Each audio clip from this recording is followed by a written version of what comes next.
So, vandag begin ons deur in ene terug te tel. So, ons begin by 42 en ons tel heeltyd terug tot al die pad by 23.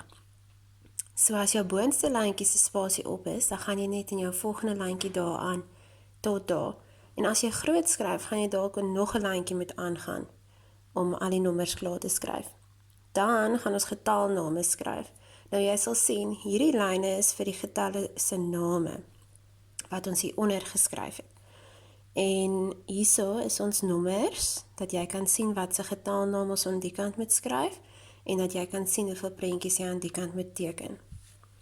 Nou die eerste een is 2. So dan gaan soek jy onder vir 2 se naam, daar is hy, jy skryf hom op die lyn, en jy teken 2 prentjies. Dan het ons vir 6. Nou moet jy gaan soek hieronder wat sê in 6, 6, daar so sy, jy gaan hom op die lyn skryf en 6 prentjies teken. En so gaan jy aangaan met elke nommer.